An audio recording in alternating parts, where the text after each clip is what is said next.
Cyclone MMA. What is going on, everybody? Welcome back to another video on the Cyclone MMA channel. My name is Mason, and today I'm bringing you the UFC 314 picks and preview video. We have a fantastic card. We haven't had a good UFC card in a hot second. And this one, the main card is stacked. The prelims are pretty exciting as well. And it's been a second. It's been a second since we've, had something to get excited about. And so what I'm going to do is I'm going to look through this main card first. We're going to start from the bottom of the main card, work our way up. Then we're going to look at the prelims and early prelims later. And we're going to get into this thing. And, you guys can save this video and come back when I'm wrong about half of these picks and make fun of me like you always do. Leave a like. All right. First fight we got on the main card, Nikita Krylov versus Dominic Reyes. The number 8 guy versus the number 11 guy, Dominic Reyes, the man to bring it to John Jones. A lot of people thought he won. Went on a bit of a skid. I am surprised to see him as a dog here. He's on a 2-fight winning streak. He beat Anthony Smith, who on paper is the greatest fighter of all time. And he also beat Dustin Jacoby. Nikita Krylov, really well-rounded, really good ground game, solid striking. I feel like Dominic Reyes is going to get it done. I think he could get a finish here, but I'm going to say he's going to get a decision victory. I think he's going to be able to stuff any takedowns that Krylov brings to him. I think he's going to stay at range on the feet and pick him apart. I think he's going to get it done. Give me Dominic Reyes by decision. I could see a knockout here as well. Bryce Mitchell versus John Silva, low-key the people's main event. I heard Michael Chandler and Patty saying that they were the people's main event. No, this is the people's main event. Let me adjust my mic here. All right. Yeah, I mean, there's two camps. There's John Silva's going to kill him, and then there's the people who are like, you're sleeping on Bryce Mitchell. Bryce Mitchell took down a lot of great guys. In the fight that I think about is like Bryce Mitchell versus Edson Barboza. Similar fight, kind of like Brazilian striker Edson Barboza with lethal knees and kicks and punches, elbows. Bryce Mitchell just ragdolled him. There's a chance that John Silva gets fraud checked here, and Mitchell just takes him down consistently, rides him out, gets a submission victory, or just gets a decision victory. Just needs to think about it. Survive 3 rounds, get a takedown in 2 rounds, and have significant control time, and he's on his way to a victory. With all of that being said, I do see John Silva getting the knockout. These fighting nerds are different. They're built different. That was the chair, by the way. I did not just rip one on the UFC 314 picks and preview video, okay? If I did, I would own it. Yeah, I think Silva is going to get the knockout. I think he's too powerful. I think he's coming on. You look at the trajectory of these guys' careers. I know Bryce Mitchell got that win against Kron Gracie, but Kron Gracie is literally the most one-dimensional fighter in the UFC. He's not going to get a slam knockout like that on John Silva. John Silva is just an athletic freak. I know he got taken down in that Charles Jourdain fight, and everyone's pointing at that and being like, see? The guy's relatively new to the UFC. He's undefeated in the UFC right now. He's undefeated in general. I don't think he's lost. I imagine he's just going to get better and better. I know that Fighting Nerds team is really good too. They're going to train well for Bryce Mitchell. I think he has more ways to win. I think he could, piece up Mitchell on the feet. I don't think Mitchell has a chance on the feet. If it's on the ground, I think he can probably neutralize the wrestling and either get back up or, stay safe. Every round starts on the feet, so that's why I'm going John Silva by knockout. Yair Rodriguez versus Patricio Pitbull. By the way, Patricio doesn't actually look like that. It's just because this is his first UFC fight, so they don't have the photos updated yet. Just in case you were wondering. Some people might look at that and be like, is that a human being? No. It's just they don't have his photo yet. If this was Pitbull from a few years ago, I'd take Pitbull. Especially if it was like Yair from a few years ago. Make this fight 3 years ago. I'm taking Pitbull. But I'm taking Yair. I think he's more dangerous. I know he's on a 2-fight losing skid. He had Ortega hurt and then lost. That's like a similar story to anyone who fights Ortega. And then before that, I think it was Volk. I think those are his last 2 fights. So I need a water. My heart is burning. But yeah, I think Yair's younger. I know he's younger. I think he's more dangerous. And I see him putting Pitbull out. Pitbull's been knocked out. He's 37 years old. 145ers at 37 years old. It's a story that doesn't usually end happy. It's cool to see Patricio here. I wish it was happening a few years prior. But it'd be interesting to see Pitbull get it done. If Pitbull gets it done, I think it's a submission or he grinds out a decision. But I'm going to go Yair. And I'm going to take him by finish. I'm taking Yair by knockout. Michael Chandler versus Paddy Pimblett. Man, and let me just say, I've picked, what if I picked, no, I think I picked Dominic by decision, but decision, knockout, knockout. Guess what I'm picking in this Michael Chandler versus Paddy Pimblett fight? Knockout. Now, who is that? We're going to find out. So, Michael Chandler is the dog. Paddy Pimblett's the favorite. Everyone I hear talk about this fight is picking Paddy Pimblett. People have a lot of confidence in Paddy Pimblett. And I know it's the guy that, like, you always pick against him as he moves up because you see the holes in his game. And that's exactly what I'm going to do. I'm taking Michael Chandler by knockout. Paddy Pimblett gets tagged. And when Michael Chandler tags people, they don't usually wake up. He's hurt everyone he's fought. And if you look at like the experience level, Michael Chandler's just fought the best dudes. I know he's lost to a lot of them. He's like 2-4 in the UFC. He's got that knockout win over Dan Hooker, which is something to think about too. He stalked Dan Hooker and just really put him out basically with one punch. And then his other win was Tony Ferguson. I don't see Paddy getting front kicked like Tony Ferguson did, but I mean, it's another just example of how explosive and powerful this guy is. Paddy's good. I think Paddy probably has more ways to win. Like, Paddy could come out, stand with Michael Chandler, and still win. And I think that's why people are picking him, because like he's a jiu-jitsu fighter. So Paddy gets it to the ground. He's able to control Chandler. He's on his way to winning a decision. And then he even could submit Michael Chandler. I mean, Poirier submitted Michael Chandler. I don't lean submission victory for Paddy just because Michael Chandler's fought Oliveira twice, and he hasn't been submitted by him. Did get knocked out one of those, so it could be like a club and sub situation. But I know I'm just laying out all of these methods of victory for Paddy and all of these avenues for him to win. I just see the right hand of Michael Chandler landing on the chin of Paddy, and that being a wrap. He said Scousers don't get knocked out. We're going to find out this Saturday. I'm taking Michael Chandler by knockout. Going to test that chin. Alexander Volkanovski versus Diego Lopez.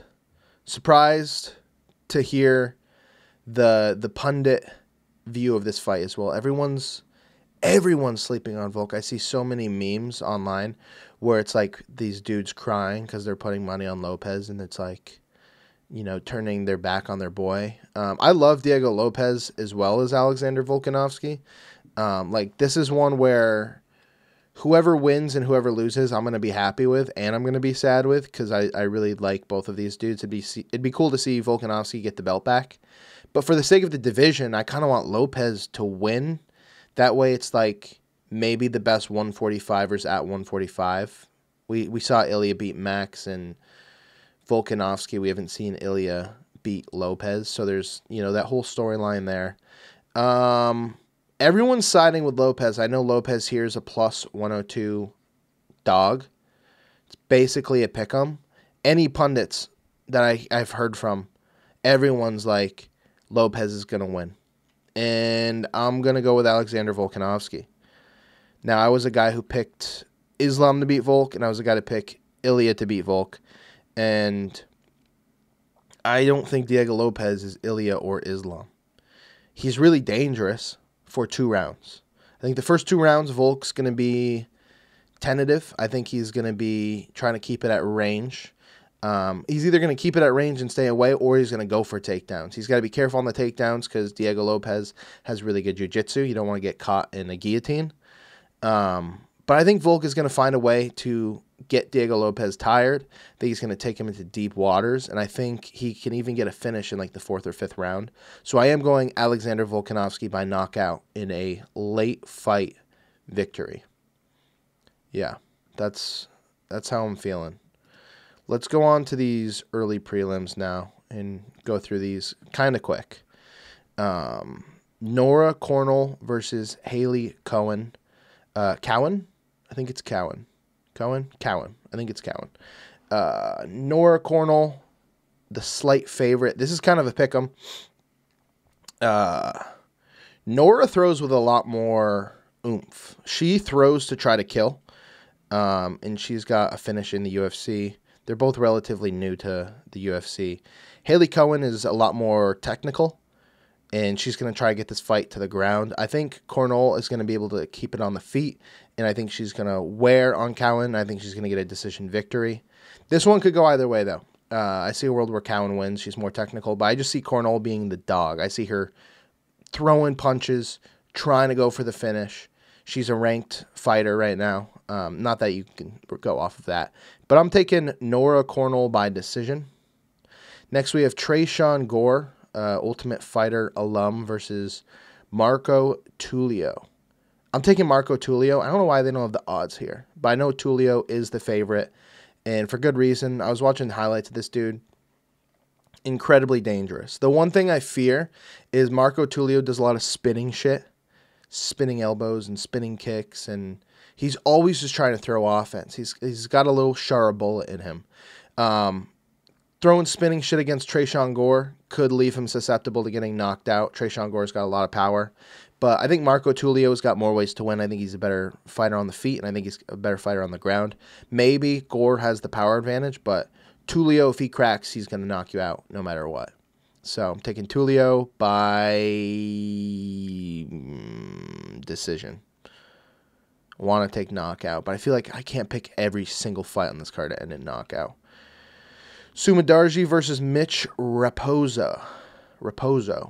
Mitch was another Ultimate Fighter alum. They might have been on the same season, actually. I'm taking Sumadarji. I think he's got more experience. I know he's on a bit of a skid.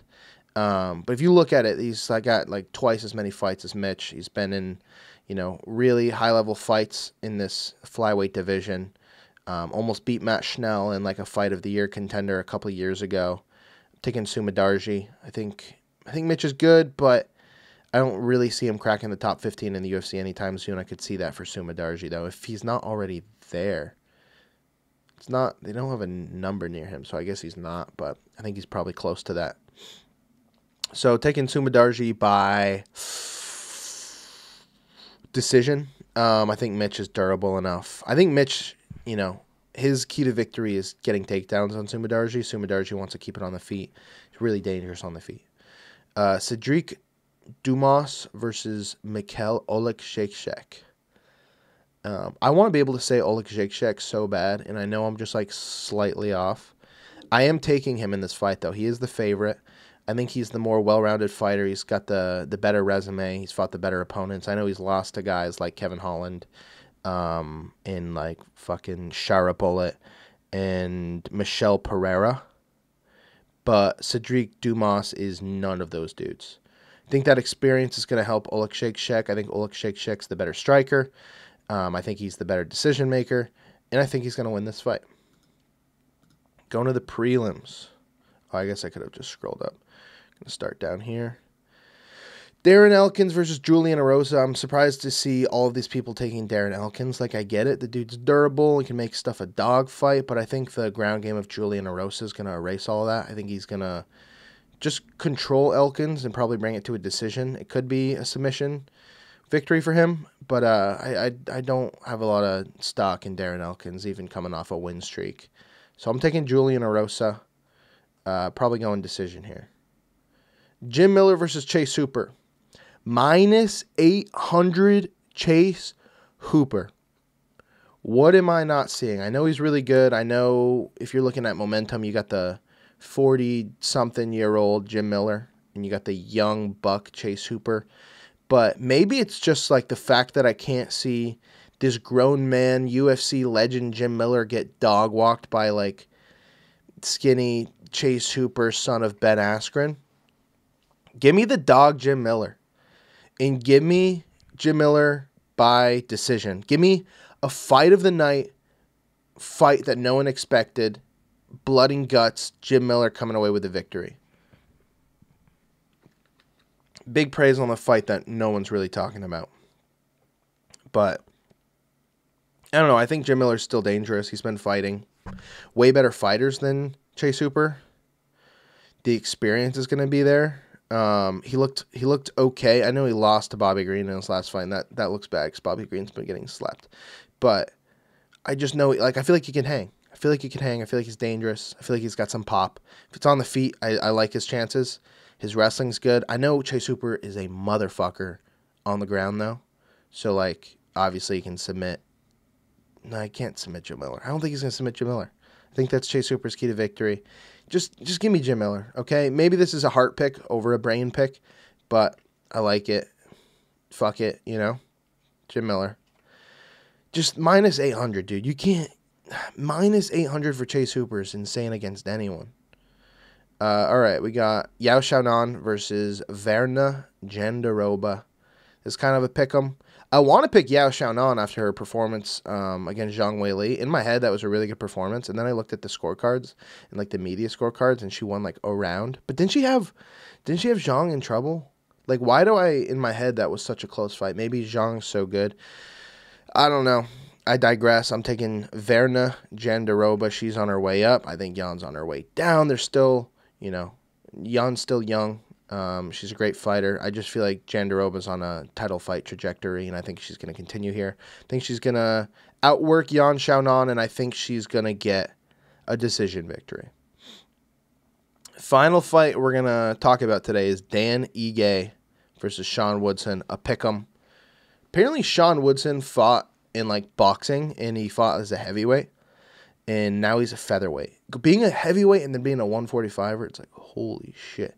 The dude is, like, comically big. I was listening to Morning Combat, and they described him as, I think Luke Thomas described him as two featherweights, like, in a trench coat, like, on each other's shoulder, which is really funny. Like, my heart wants to pick Ige because Ige's a dog, and he makes any fight interesting. He doesn't really get just outclassed completely. But I'm going to lean Woodson. I think the boxing's going to help him out. I think he's going to be able to stay at distance, piece him up with his long range and tallness, and I feel like he's going to stuff any takedowns from Dan Ige. But I'm expecting a really, really good fight here. So, yeah. So there you have it. The UFC 314 picks and preview video. Let me know what you guys think in the comment section below. First, like this video. A lot of you guys will like watch the video and then subscribe, or just watch and click away, or watch and comment and like a video, help a brother out.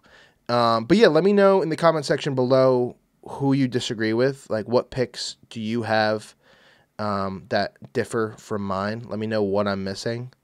And yeah, be sure to come back after UFC 314 and roast me. But actually don't.